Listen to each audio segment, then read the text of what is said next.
No nació para brillar, nació para resistir. Antes de ser leyenda, fue un niño entre campos y silencio, aprendiendo que la vida se gana con las manos, no con las palabras. Su fuerza no vino del gimnasio, sino de la tierra. Cada amanecer era una lección de trabajo, cada caída un recordatorio de que nada se entrega gratis. Convirtió el sudor en lenguaje y el dolor en fe. Le dijeron que no podía, y respondió entregando cada noche su cuerpo al juego. Mientras otros buscaban la gloria, él buscaba propósito. Mientras otros soñaban con volar, él aprendió a cargar. Su lucha no fue contra la gravedad, sino contra el tiempo, la crítica y la soledad del que siempre está cerca, pero nunca llega. Y aún así siguió entregando, una y otra vez. Esta es la historia de Karl Malone, el hombre que convirtió el trabajo en arte y el esfuerzo en eternidad. En Summerfield, Luisiana, los amaneceres no llegaban con prisa. El sol se levantaba lento, igual que la vida en los campos del sur. Allí, entre caminos de tierra roja y el canto de los grillos, nació Karl Anthony Malone el 24 de julio de 1963. Era el noveno de 9 hijos, en una casa modesta hecha de madera y esperanza, donde el trabajo no era una opción, sino una forma de sobrevivir. Su madre, Shirley Malone, era el pilar que mantenía todo en pie. Su padre, Shedrick Hay, había abandonado el hogar cuando Karl era apenas un niño. Esa ausencia no solo marcó su infancia, se convirtió en una herida que moldearía su carácter. Desde pequeño, Karl entendió que en la vida no se pide permiso para soñar. Mientras otros niños jugaban, él ayudaba en la granja familiar, alimentando vacas, cortando leña, cargando heno bajo el sol ardiente. El sudor y el silencio fueron sus primeros entrenadores. Su madre, fuerte y serena, le repetía una frase que se clavó en su mente como una promesa. No importa quién no esté, importa quién se queda. Y Karl se aferró a eso. Se quedó. Luchó. El pequeño Malone no era un prodigio del baloncesto. De hecho, en su infancia, el deporte era un lujo lejano comparado con la rutina del campo. Aprendió más de la tierra que del aro. Pero esa misma tierra lo forjó. Le dio piernas firmes, manos duras, espalda ancha. La fortaleza física que más tarde asombraría al mundo empezó allí, en el polvo de Luisiana, cargando fardos antes que sueños. Cuando por fin descubrió el baloncesto, no fue por glamour ni por moda, fue por curiosidad. En la escuela secundaria de Summerfield, donde apenas había recursos, un entrenador notó que aquel muchacho grande y callado tenía algo distinto. Una energía inagotable. Karl se unió al equipo sin saber lo que hacía, torpe al principio, pero con una voluntad que asombraba. Si fallaba un tiro, lanzaba 100 más. Si alguien lo superaba, entrenaba el doble. No tenía técnica, pero sí una verdad interior, la de quien se niega a rendirse. En esos años, Malone creció no solo en estatura, sino en disciplina. Su cuerpo, naturalmente poderoso, empezó a tomar forma de atleta. Pesas improvisadas y una obsesión por mejorar lo convirtieron en una máquina en formación. Sus entrenadores decían que no conocía el cansancio. Él solo respondía que venía del campo, donde nadie te aplaude por hacer lo que tienes que hacer. Los partidos en high school eran su primera ventana al reconocimiento. Allí aprendió a canalizar su fuerza con propósito. Era dominante, sí, pero también silencioso. Los rivales temían su físico. Los amigos respetaban su determinación. Y en cada rebote, en cada punto, Karl no solo jugaba, se probaba a sí mismo. La vida universitaria llegó como un salto al vacío. Louisiana Tech fue su destino. Una oportunidad que tomó con la misma seriedad con la que enfrentaba la vida. En 1981 se unió al equipo de los Bulldogs. Al principio, muchos lo vieron como un chico crudo, demasiado físico y poco pulido. Pero Karl nunca se dejó intimidar. Mientras otros salían de fiesta, él estaba en el gimnasio. Su cuerpo se volvió una escultura viva de esfuerzo. 2,6 metros de músculo y disciplina. Su juego evolucionó rápido. Aprendió a usar su fuerza con inteligencia, a moverse sin desperdiciar energía, a entender los ángulos, a dominar la pintura. Para su tercer año ya era una estrella en ascenso. Lideró a Louisiana Tech a su primera aparición en el torneo de la NCAA en 1984, y su nombre comenzó a circular entre los cazatalentos de la NBA. Pero más allá de los números y las victorias, lo que marcó esa etapa fue su transformación interior. Malone entendió que el baloncesto no era solo un deporte, sino una extensión de su filosofía de vida. Trabajar más duro que nadie. Cada mañana llegaba al gimnasio antes que todos. Cada noche era el último en irse. Si no estoy trabajando, alguien más sí lo está, solía decir, reflejando el eco de una mentalidad nacida en la tierra y la ausencia. En el campus lo apodaban The Mailman, el cartero, porque siempre entregaba. No importaba el rival, el cansancio o el marcador. Carl cumplía. El apodo nació como una broma, pero se convirtió en su identidad. Entregar siempre, cumplir siempre, nunca fallar. Fuera de la cancha, su vida seguía marcada por el silencio del pasado. Pocas veces hablaba de su padre. Su madre seguía siendo su motor, y cada punto, cada entrenamiento, era un tributo a ella. En los días difíciles recordaba su voz. No importa quién no esté. Esa frase lo acompañaba como una brújula invisible. El 18 de junio de 1985, el destino tocó la puerta del joven de Luisiana. El draft de la NBA era su nuevo campo, su nueva tierra por cultivar. Mientras los focos iluminaban el escenario, Carl esperaba pacientemente. Uno a uno los equipos elegían jugadores. Su nombre no aparecía. Muchos esperaban que saliera entre los primeros. Pero los minutos pasaban, y nada. Su madre lo miraba con los ojos llenos de fe. Finalmente, con la selección número 13, los Utah Jazz pronunciaron su nombre, Karl Malone, de Louisiana Tech University. En ese momento, el muchacho del campo se convirtió en profesional. El cartero tenía un nuevo destino que entregar, su mensaje al mundo. Mientras estrechaba la mano del comisionado, su mente volvió a los días en Summerfield, a los surcos del campo, a su madre doblando la ropa en silencio, y en su corazón juró una promesa que cumpliría durante toda su carrera. Trabajaré más duro que nadie, no porque me lo pidan, sino porque es lo que soy.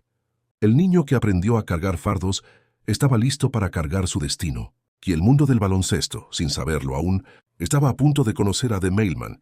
El 1985 fue el año en que Karl Malone dejó atrás los caminos polvorientos de Summerfield para adentrarse en un nuevo territorio. La NBA llegó a Salt Lake City sin alardes, con el mismo silencio que llevaba desde niño. No prometió nada, solo trajo consigo un compromiso invisible, el de trabajar más duro que cualquiera. Los Utah Jazz no eran una potencia, eran un equipo en construcción, una franquicia modesta, sin el brillo ni el presupuesto de las grandes ciudades. Pero para Malone, aquello era perfecto. Él no buscaba glamour, buscaba propósito. Desde el primer día en el entrenamiento, su ética de trabajo desconcertó a todos. Llegaba antes que los veteranos, se quedaba después que los novatos, hacía pesas hasta que sus brazos temblaban, y luego tiraba una hora más. El joven de Luisiana no hablaba mucho, pero su cuerpo decía todo. Era un obrero del baloncesto, y entonces, como si el destino hubiera planeado una coreografía silenciosa, conoció a un hombre tan discreto como él, pero con una mente brillante, John Stockton. A simple vista eran opuestos. Stockton, el base cerebral y reservado, parecía el contador de un banco más que un jugador. Malone, el tren musculoso, el martillo humano. Pero juntos encontraron una simetría perfecta. Donde uno pensaba, el otro ejecutaba. Donde uno veía un hueco, el otro lo atacaba. Fue el nacimiento de una de las duplas más legendarias en la historia del baloncesto. El pick and roll dejó de ser una jugada para convertirse en un arte. Stockton era la precisión, Malone la fuerza. Stockton movía las piezas del tablero, Malone las derribaba. En cada partido los rivales sabían lo que vendría, pero no podían detenerlo. Una pantalla, un pase milimétrico, un salto brutal, canasta, otra vez y otra, hasta la eternidad. En Utah, una ciudad pequeña rodeada de montañas, nació un imperio sin coronas. A finales de los 80, Malone ya era una estrella. Su físico se había convertido en una leyenda viviente. Brazos tallados en acero, piernas como columnas, resistencia sobrehumana. A diferencia de otros, él no jugaba para el espectáculo, sino para la consistencia. No buscaba aplausos, buscaba respeto. El entrenador Jerry Sloan entendió su alma desde el principio. Un exjugador duro, sin adornos, encontró en Malone su reflejo. Ambos hablaban el mismo idioma, trabajo, disciplina, dureza. Su relación no se basaba en caricias, sino en honestidad brutal. Sloan lo exigía al límite. Malone respondía con fuego. En cada práctica, la intensidad era casi militar. En cada partido, una lección de compromiso. A lo largo de los 90, el dúo Stockton-Malone convirtió a los Jazz en una de las fuerzas más temidas de la liga. No importaba el rival, Spurs, Rockets, Lakers, Suns. Todos sabían que en Salt Lake City no había concesiones. El Energy Solutions Arena, entonces Delta Center, se transformó en un templo del esfuerzo. Los fans no iban por fuegos artificiales, iban a ver a su héroe sudar sangre. Karl Malone, The Mailman, se convirtió en símbolo de fiabilidad. Partido tras partido, temporada tras temporada, Entregaba puntos, rebotes, liderazgo. No se lesionaba, no descansaba, no pedía nada. Mientras otros se ausentaban, él jugaba los 82 partidos con una constancia casi sobrenatural. Los números lo avalaban. Promedios de más de 25 puntos y 10 rebotes durante más de una década. En 1997 y 1999 fue reconocido como jugador más valioso MVP de la NBA, pero detrás del cuerpo de acero había un alma compleja. Malone era intenso, a veces explosivo, no soportaba la mediocridad ni la falta de compromiso. Su temperamento lo llevaba a chocar con rivales y periodistas, pero también a ganarse el respeto de quienes comprendían su pasión. En la cancha era un huracán.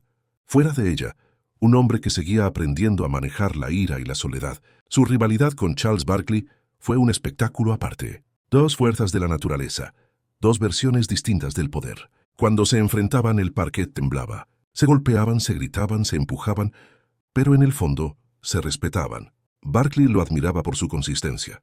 Malone reconocía en él una rebeldía que a veces envidiaba. Ambos sabían que representaban algo más que equipos.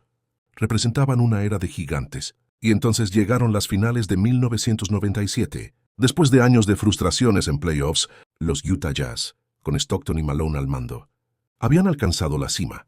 El rival, los Chicago Bulls de Michael Jordan. La serie fue una guerra entre filosofías, el talento divino contra el trabajo humano. Jordan, el ícono, contra Malone, el obrero. En el primer juego, Karl falló tiros libres decisivos. Jordan, implacable, aprovechó la oportunidad y anotó el tiro de la victoria. En ese momento, millones vieron al cartero dudar por primera vez, pero él no se quebró. Volvió a pelear. En el tercer juego respondió con una actuación monumental. 37 puntos. 10 rebotes, pura furia. Los Jazz igualaron la serie y Salt Lake City explotó de orgullo. Pero Jordan siempre encontraba una manera. En el juego 6 en el Delta Center, con los segundos agotándose, Karl recibió un doble marcaje y perdió el balón. Stockton lo vio. Jordan lo robó. Y con esa jugada nació uno de los tiros más recordados de la historia. The Shot. Jordan elevándose, clavando la daga. El tiempo se detuvo. Utah quedó congelado. Malone miró el tablero como si el destino le hubiera jugado una broma cruel. Un año después, 1998, volvieron a encontrarse. Otra vez Bulls versus Jazz. Otra vez Jordan, Stockton, Malone, Sloan. Era la revancha. Malone jugó herido, desgastado, pero con el corazón encendido. Prometió no repetir errores. Luchó cada posesión. Y en el juego 6, parecía que la historia iba a cambiar. Utah estaba arriba. Pero el destino, caprichoso, volvió a escribir su guión. Jordan robó otro balón, otra vez de las manos de Malone, y anotó el tiro que selló su sexto campeonato. El cartero se quedó mirando el vacío, impotente. El hombre que siempre entregaba no pudo entregar el título. Esa derrota marcó su alma. No lloró, pero dentro de sí algo se quebró. Había hecho todo bien. Trabajó más que nadie. Fue leal, disciplinado, constante. Pero el anillo seguía lejos, como si el universo le negara la recompensa. En el vestidor, Stockton se acercó y le dijo: «Lo entregamos todo, Karl, y eso también es ganar». Malone asintió sin palabras. En los años siguientes, siguió siendo una máquina. Seguía anotando, reboteando, liderando. Pero ya había un aire distinto. El cuerpo seguía respondiendo. Pero el tiempo empezaba a cobrar su factura. Stockton, su hermano de batalla, envejecía con él. Los dos habían construido una dinastía sin títulos, pero con respeto eterno. Su relación era más que deportiva. Era un pacto silencioso. Nunca discutían públicamente. Nunca se culpaban. Cuando Stockton fallaba un pase, Malone levantaba la mano y decía: «Mi error». Cuando Malone perdía un balón, Stockton se lo atribuía. Así eran. Dos hombres diferentes unidos por una misma ética. Jerry Sloan, testigo de esa hermandad, solía decir: «No tengo que motivarlos. Ellos se motivan solos». Y tenía razón. Para el año 2000, los Jazz ya no eran los mismos. La liga cambiaba. Los jóvenes llegaban.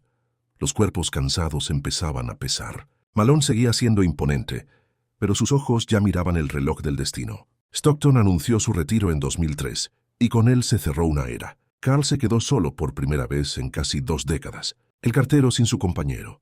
El músculo sin la mente. La entrega sin la dirección. Esa noche, después del último partido juntos, Karl se quedó sentado en la banca de la Delta Center mucho después de que el público se había ido. Miró el aro vacío, respiró profundo y recordó su promesa de joven. «Trabajaré más duro que nadie». Lo había cumplido. Pero ahora entendía que incluso cuando uno entrega todo, el destino puede no firmar la entrega. El reloj comenzaba a acabarse. El cartero aún tenía fuerza, pero su ruta más larga estaba por llegar. El viaje final hacia una gloria que tal vez nunca recibiría, o tal vez sí. Cuando John Stockton colgó sus tenis en 2003, Karl Malone sintió que una parte de su vida se apagaba.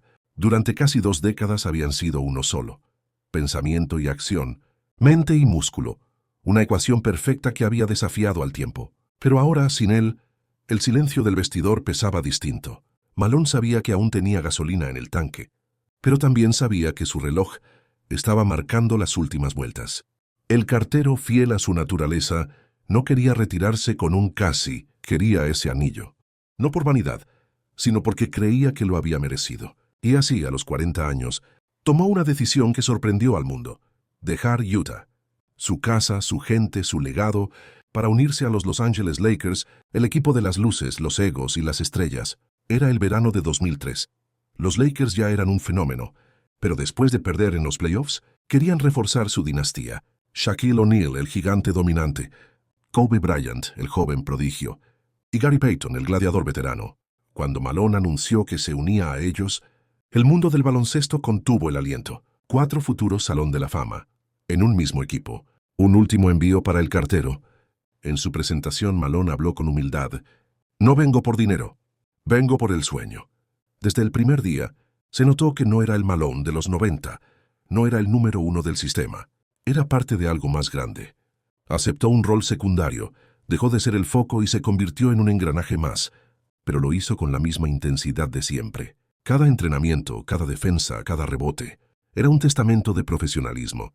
El inicio fue prometedor. Los Lakers arrancaron fuertes.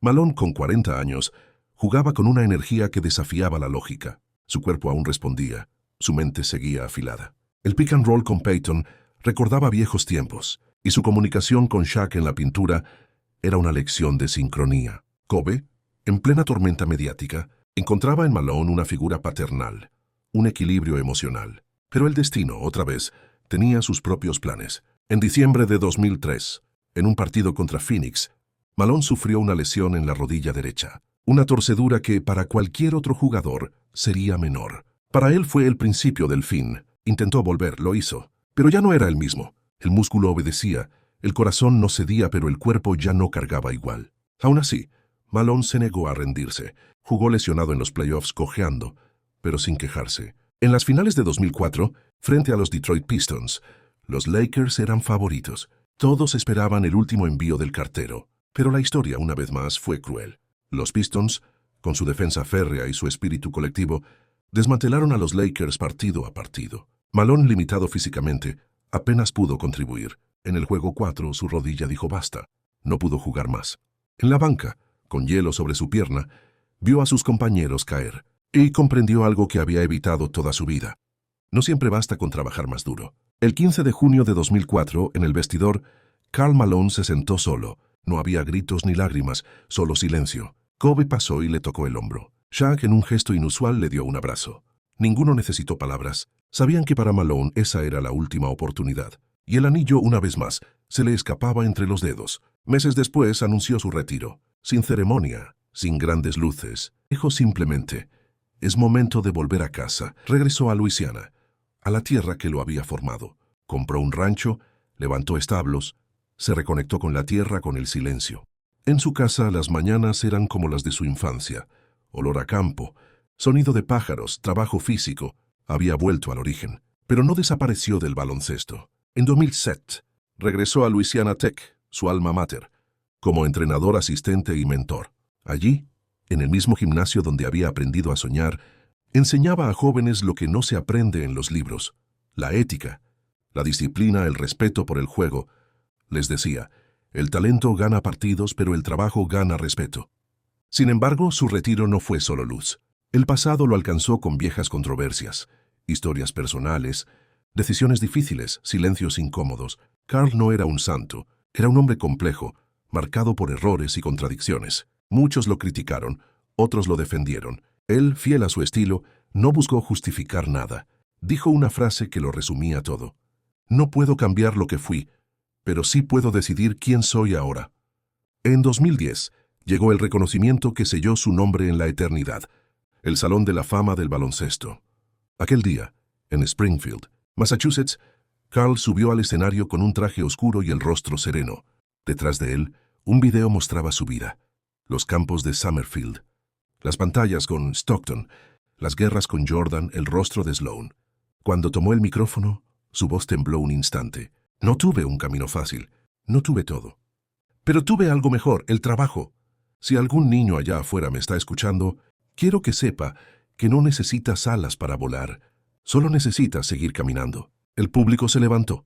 Aplausos, lágrimas, respeto. El cartero había hecho su última entrega. Desde entonces, Karl Malone se reinventó como empresario y mentor. Construyó negocios en el ámbito automotriz, en el deporte, en la comunidad. Participó en eventos benéficos, apoyó causas locales y aunque rara vez hablaba de su carrera, cuando lo hacía con humildad. Vivía tranquilo con su esposa Kay y sus hijos, lejos de las cámaras, cerca del campo. A veces, en entrevistas, le preguntaban si le dolía no haber ganado un campeonato. Él sonreía. No, porque el trabajo fue mi título, el respeto fue mi anillo. Hoy su nombre vive en las estadísticas. Segundo máximo anotador en la historia de la NBA, durante muchos años, innumerables selecciones All-Star, 2 medallas olímpicas de oro, 2 MVP y un legado incuestionable. Pero más allá de los números, su historia es la de la constancia. Karl Malone no fue recordado por volar como Jordan, ni por el arte de Magic, ni por la gracia de Bird. Fue recordado por algo más profundo, la persistencia del esfuerzo. El cartero no fue el hombre que cambió el juego, fue el hombre que nunca dejó de entregarlo. En su rancho, al caer la tarde, aún se le puede ver caminando entre los establos, saludando a sus caballos, levantando pacas, mirando el horizonte. Su espalda ya no es la misma, pero su mirada sigue firme. A veces, cuando el sol se esconde, toma un balón viejo y lo hace botar un par de veces sobre el concreto. El sonido del eco se mezcla con el canto de los grillos. Entonces sonríe, como quien ha cumplido su misión, porque entiende que el legado no está en lo que se gana, sino en lo que se deja. Karl Malone no fue recordado por volar, fue recordado por avanzar paso a paso, día tras día, cargando su destino con la fuerza de quien nunca dejó de entregar. Si te apasionan las historias que van más allá del juego, suscríbete al canal y activa la campanita. Aquí contamos las leyendas que dejaron huella en la NBA, no solo por lo que ganaron, sino por lo que resistieron. Diario, una nueva historia, una nueva entrega. Suscríbete y acompáñanos a revivir la historia del baloncesto como nunca antes.